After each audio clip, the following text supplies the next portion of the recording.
Assalamualaikum warahmatullahi wabarakatuh. Perkenalkan, saya Saidatul Karimah dari Program Studi Pendidikan Biologi STK IPP Geri Banjarmasin dengan NPM 30617240112. Siapa sih yang gak kenal dengan kartun SpongeBob?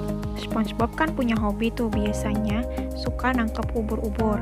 Kali ini kita bukan membahas tentang SpongeBob-nya ya, tapi kita akan bahas tentang ubur-ubur, yaitu tentang reproduksi pada ubur-ubur atau Aurelia aurita.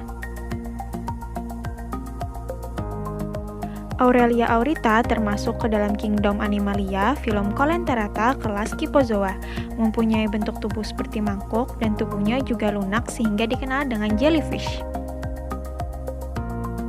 Aurelia aurita memiliki dua fase berkembang biak, yakni fase generatif dan fase vegetatif. Fase generatif berkembang biak dengan medusa, sedangkan vegetatif berkembang biak dengan polip, yaitu dengan cara tunas. Cara berkembang biak dengan tunas adalah melalui pemisahan individu baru dari tubuh induk. Individu ini terbentuk dari tonjolan dari bagian tubuh induk tersebut. Kali ini kita akan membahas reproduksi aseksual pada ubur-ubur atau Aurelia aurita, tapi ada baiknya juga kita simak dari fase reproduksi seksualnya. Hidup Aurelia aurita dimulai dari fase medusa, itu dia melakukan fase generatif atau seksual sehingga menghasilkan zigot. Zigot ini akan berkembang menjadi planula, kemudian planula akan berkembang menjadi skifistoma, baru menjadi strobila. Nanti strobila akan melepaskan atau kita kenal dengan fase vegetatif, yaitu melepaskan epira. Epira ini akan berkembang menjadi medusa kembali.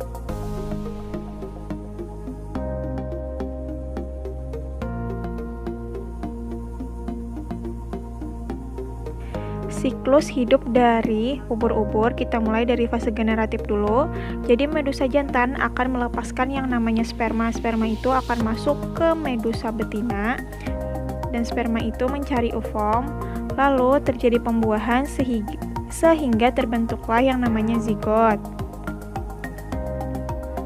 Nah, zigot akan berkembang jadi larva planula bersilia. Planula ini akan mengambang di air beberapa hari dan silianya hilang lalu menempel pada sebuah substrat di dasar laut lalu berkembang menjadi skifistoma atau polip. Polip atau skifistoma pada bagian atasnya ada lubang mulut, tentakel, dan cakram di bagian bawah yang disebut stolon. Pada saat sudah dewasa, stolon membentuk polip baru dengan batangnya sehingga menjadi koloni yang disebut strobula. Beberapa waktu, polip yang ukurannya sesuai akan lepas dan menjadi evira.